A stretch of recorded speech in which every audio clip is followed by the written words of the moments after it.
guys. Today I want to talk to you about Facebook takeovers and events. I'm probably going to have to do more than one video on this, so I'm going to try to be really specific on the type of takeover I talk about. For new authors who have no clue, a takeover is basically a scheduled set time event that happens either within a Facebook group, so like one of the reader groups that I talked about, or this is Milo, he's my buddy, you'll see him a lot. Or it happens in actual events on Facebook. For the purpose of this, I want to talk about takeover events that happen within your reader groups, because we've done a video on reader groups, and a great way to launch a reader group is to actually start with like a grand opening event. So that's sort of what I'm hoping to do with this. So I'm going to talk you through how to do that. The first thing that you want to do is make a couple of decisions. You want to decide, do I want this event to be a drop-in event where authors or readers or other supporters just show up and sort of post around a theme? Or do I want this to be an event where it's more structured and scheduled? If you and there are pros and cons to both, which I guess I should probably tell you. Lately, I found that my readers respond better to the drop-in events because they're really comfortable with and familiar with the authors that I'm generally in sort of the same circles with. So for my readers, they prefer the drop-in events that sort of center around a theme. So when I have a book release that's like dark, it'll be a dark theme, like all the posts will be sort of horror, and the authors invited to participate in that event will be darker authors. I've seen it done in romance groups where like the theme is wholesome love or the theme is passion. So you can certainly do those, and that's one way to host an event. You basically get together with a bunch of authors and you say, guys, on this day from this time to that time in my group, here's where my group is, we're gonna have an event around this theme. And the idea of a takeover is to get readers interested in whatever it is you're releasing or doing, whether it's opening a group or whether it's opening, he really likes takeovers, or whether, you know, it's a group opening, it's a release, it's a book anniversary. I've seen a lot of events for that as well. But basically to kind of generate hype, to get readers in that group aware of a release or a special event that's being celebrated that day. Now, lately, as opposed to 2 years ago, takeovers are not what they once were on Facebook. The interaction with readers is harder to come by, and I think a lot of it is readers are burnt out. This was so popular like 2 years ago.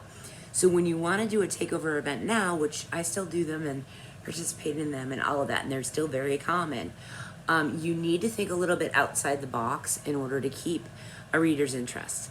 If you want a reader to actually stay for your whole slot during a takeover event, you've got to be creative. So let's assume that you've decided you want to do a scheduled, structured takeover. The way to do that is you want to set up a Google Doc or just the old school handwritten way schedule of the day you want the event, where you want the event to be held, and slots for authors. The general sort of rule is 30 minutes per author. Sometimes you see up to an hour, sometimes you see 15 minutes. Obviously, you want to get together with those authors and make sure that they're aware of their time, that they've agreed to all of that. Let them know any restrictions you have. If your group is, no erotica, or your group is YA focused, you want them to be aware of that ahead of time. Make sure that you talk to the authors that are going to participate in the event. Any other like special things you need them to do too, you always just let them know, and people are really good about that. One thing you want to think about is that it will be helpful to anyone you ask to be in your takeover to allow them to be a moderator of your group. So you want to think about that when you decide who you're going to open the invitation to. You obviously want people you trust to be sort of in control or able to control your reader group. I haven't run into any problems with this myself, but it is important to think about when you go to decide who is going to participate in the event in your group. So once you've determined that and you've set their schedule and dates, the next step that you want to take is that you Want to make slides, welcomes and thank yous.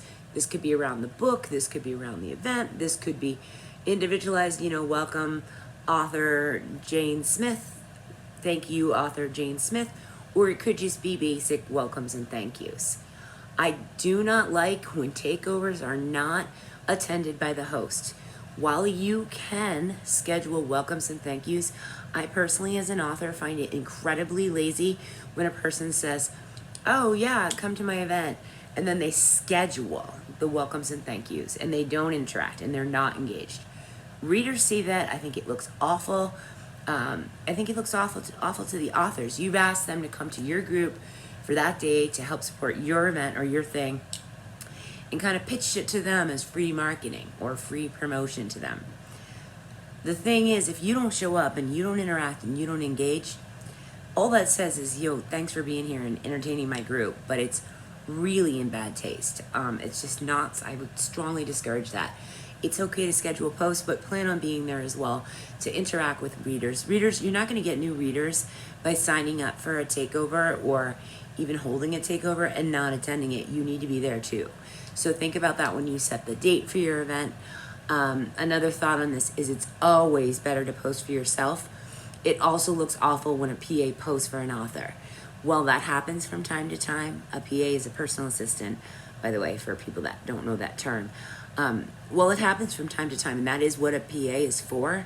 You really want to be posting those things yourself, and at this point where you can schedule, there's really no reason that you wouldn't be posting for yourself. As long as you're able to be a moderator in a group, there's really no excuse not to be posting for yourself. So you've got your group set up to go. You know the date. You now want to market it. Hey guys, join us on such and such a day in this group. You will get people to join your group for it. When you think about your individual slot, you want to think about things like giveaways, games. You don't want to just throw a bunch of links at them. You need to have graphics that talk about your book, things that they can do that are interactive. Super important. Make your posts interactive.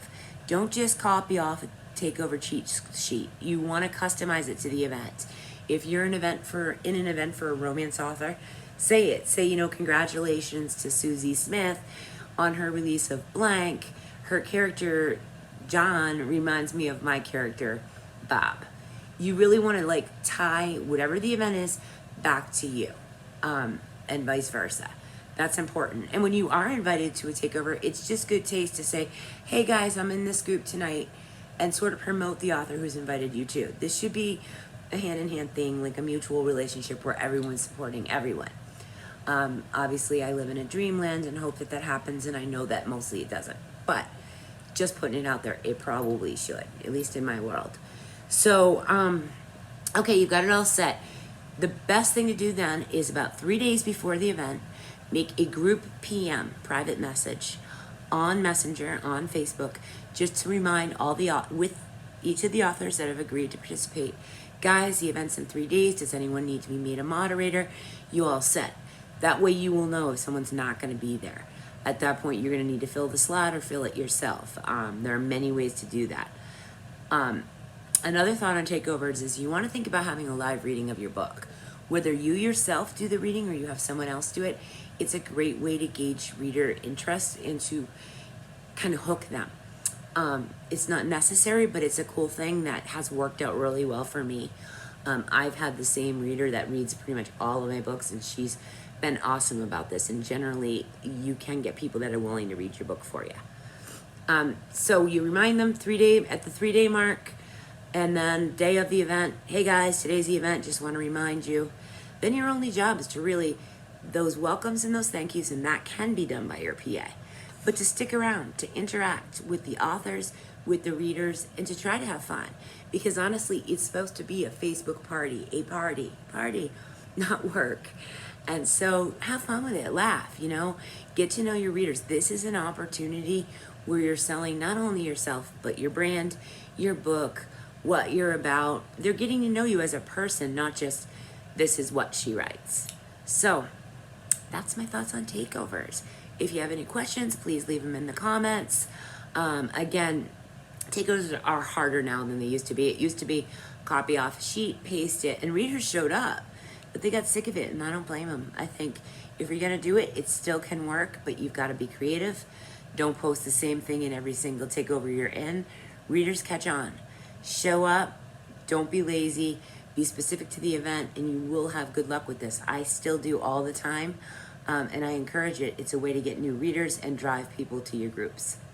All right, guys, until next time, peace, love, apparently a dog, books, and crazy.